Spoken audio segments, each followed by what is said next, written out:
Na aula de hoje começamos um novo módulo, o módulo de grafos. Desse módulo constam 9 aulas que vão ser sobre os seguintes tópicos: introdução aos grafos, definições básicas e notações, grau de um vértice, problema de isomorfismo e representação de grafos por matrizes, caminhos e ciclos, árvores, grafos eulerianos e grafos hamiltonianos, grafos planares e grafos direcionados.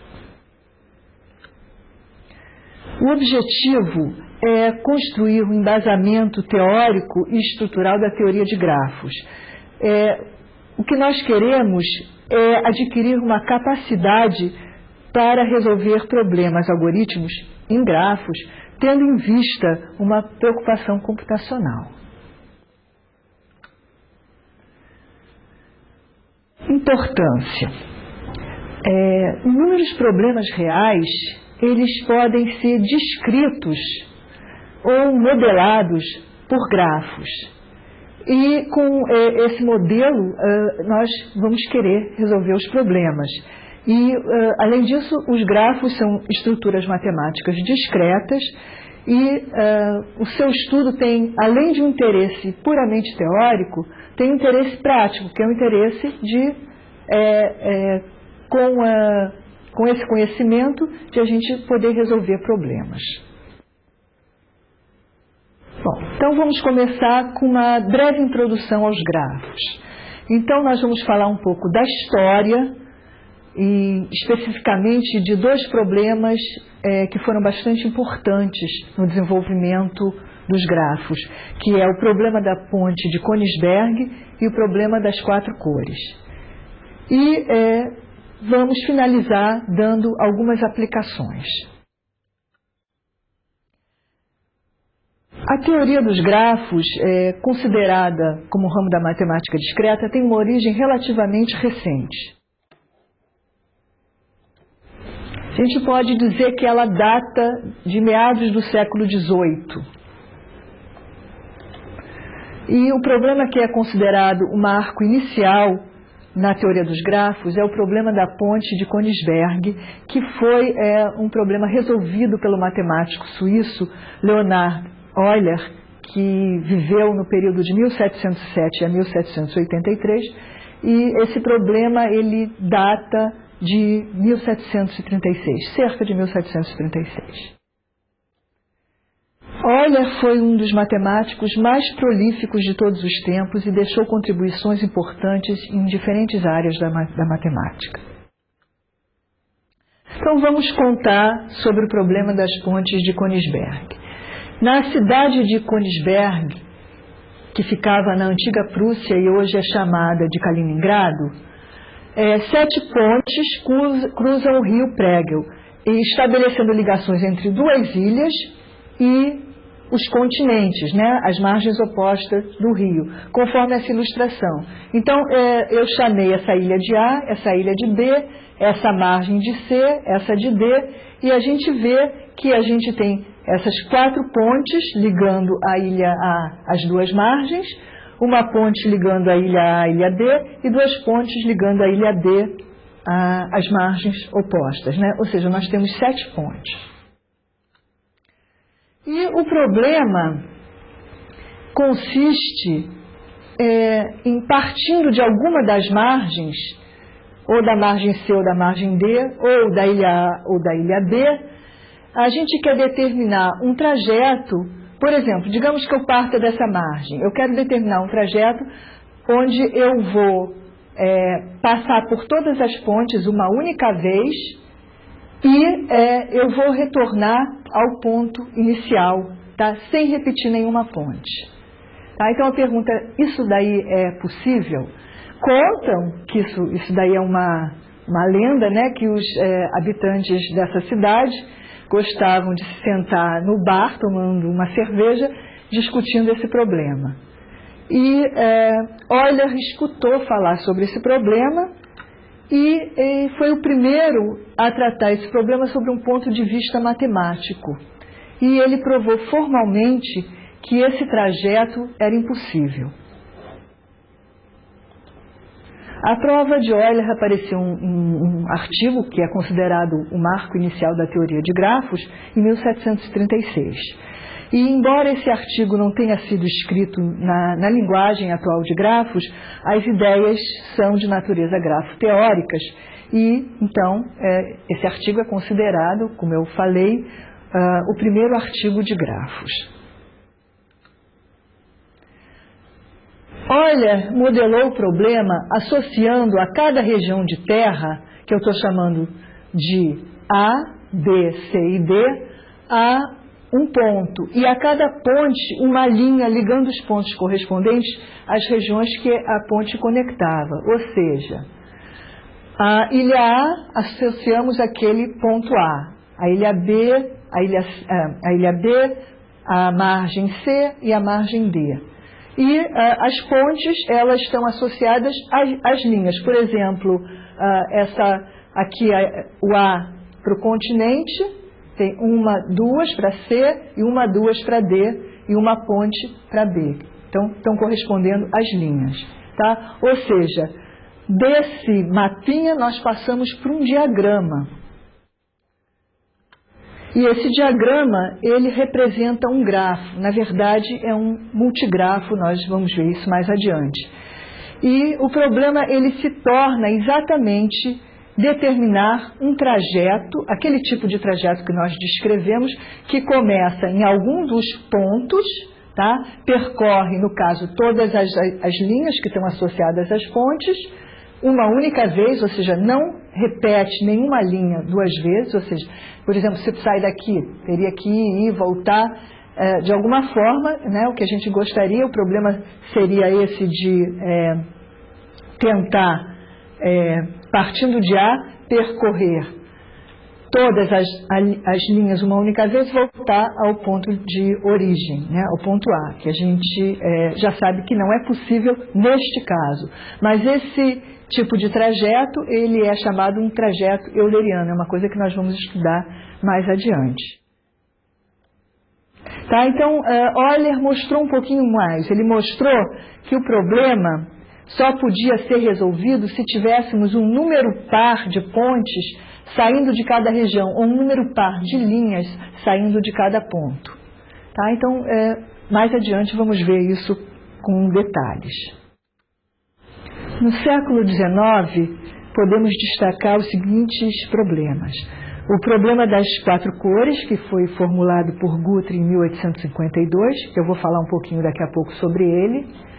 O problema do ciclo hamiltoniano, que leva esse nome, né, exatamente porque foi formulado pelo Sir William Hamilton em 1859, e está ligado a um problema muito famoso, que também vamos falar mais adiante, que é o problema do caixeiro viajante.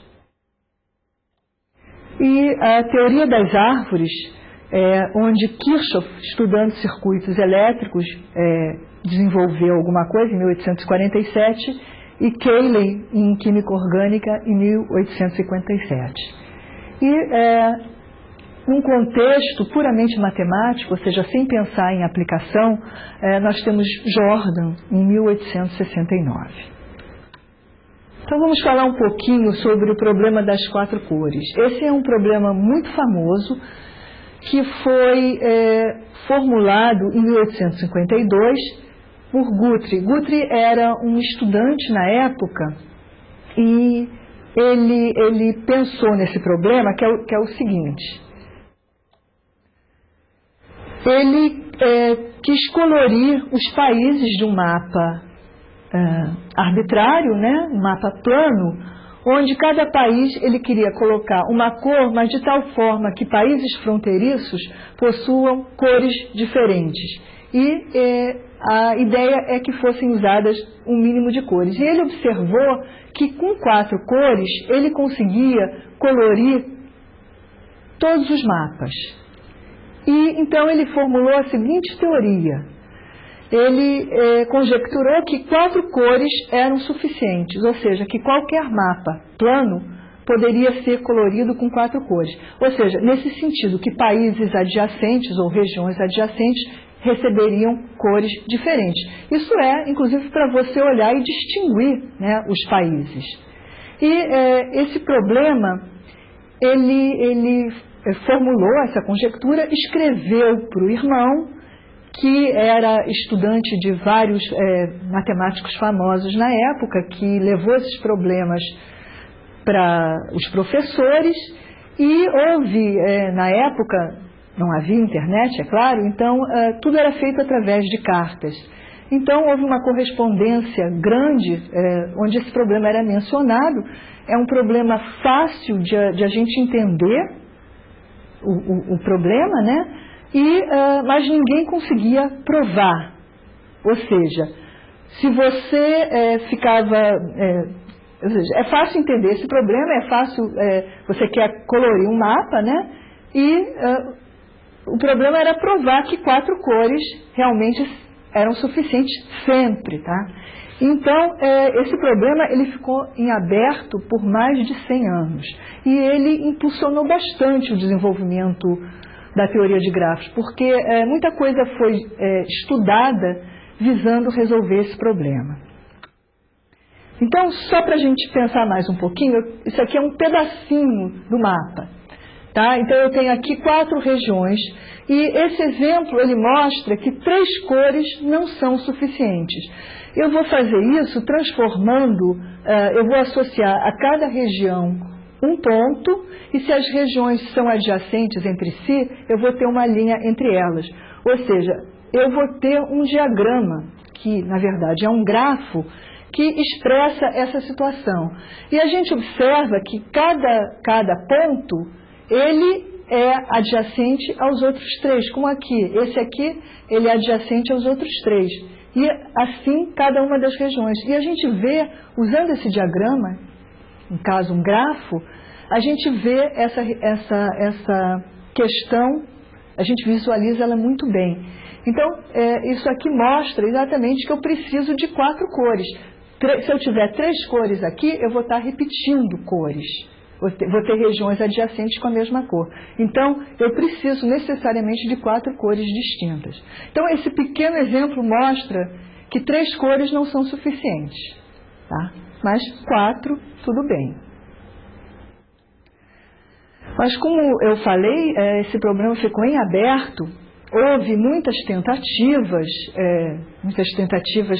que fracassaram, mas várias ideias foram aproveitadas. E em 1977, 2 matemáticos americanos, Appel e Haken, apresentaram uma prova onde eles utilizavam o computador. E essa prova foi parcialmente aceita pela comunidade matemática. Tá? Ou seja, eles provaram que a conjectura era verdadeira, ou seja, que 4 cores eram suficientes para pintar qualquer mapa.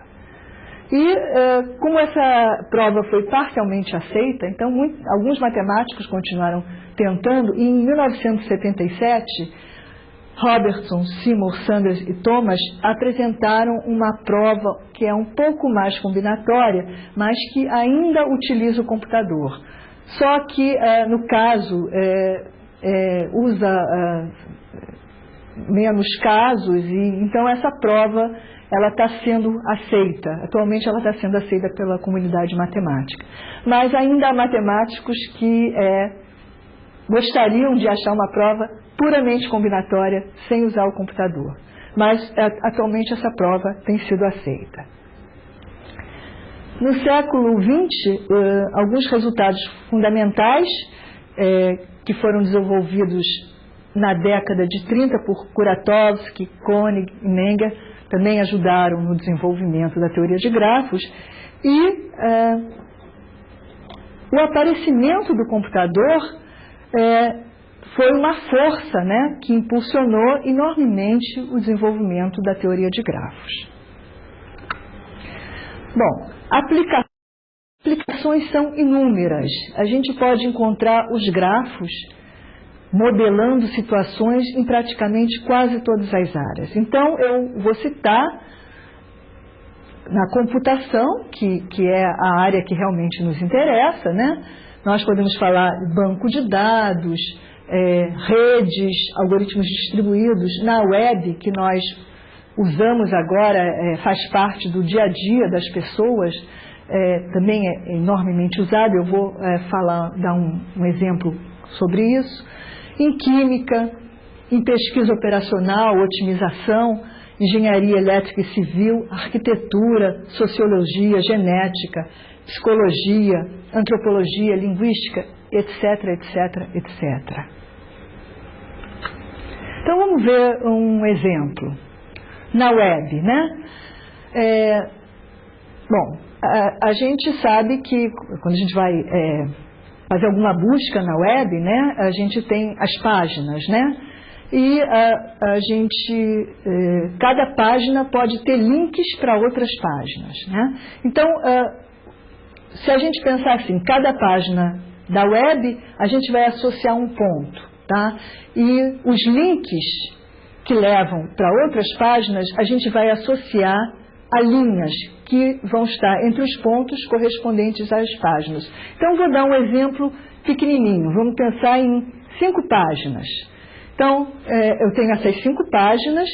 Essa página tem 2 links, um que aponta para a página 2, outro que aponta para a página 3.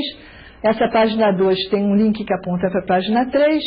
A 3 tem um link que aponta para a página 4. A 4 tem um link que aponta para a página 2. E a 5 tem um link que aponta para a página 4.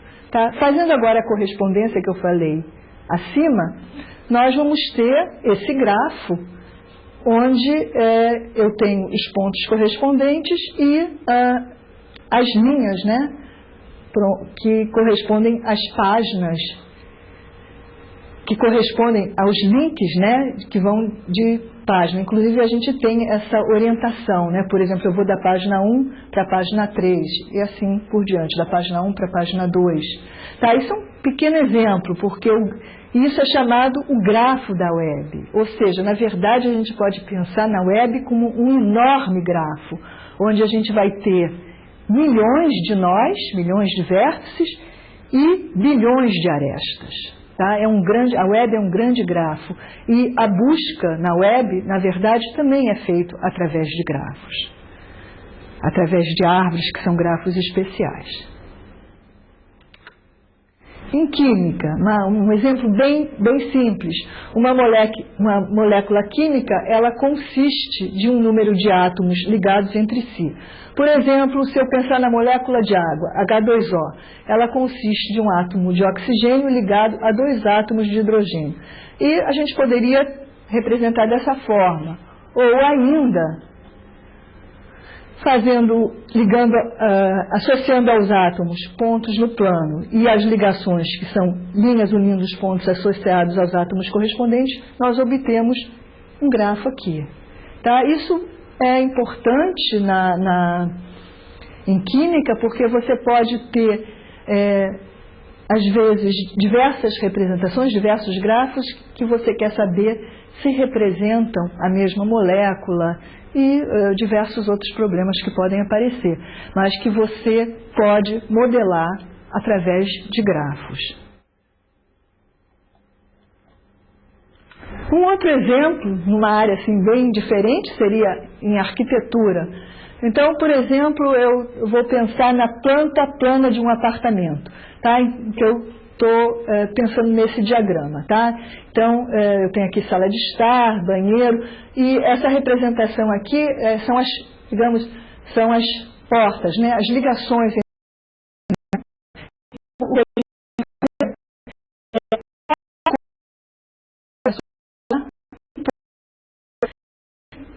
Se entre 2 cômodos existe uma porta, existe uma ligação, eu vou representar essa ligação por uma linha ligando os pontos correspondentes aos respectivos cômodos.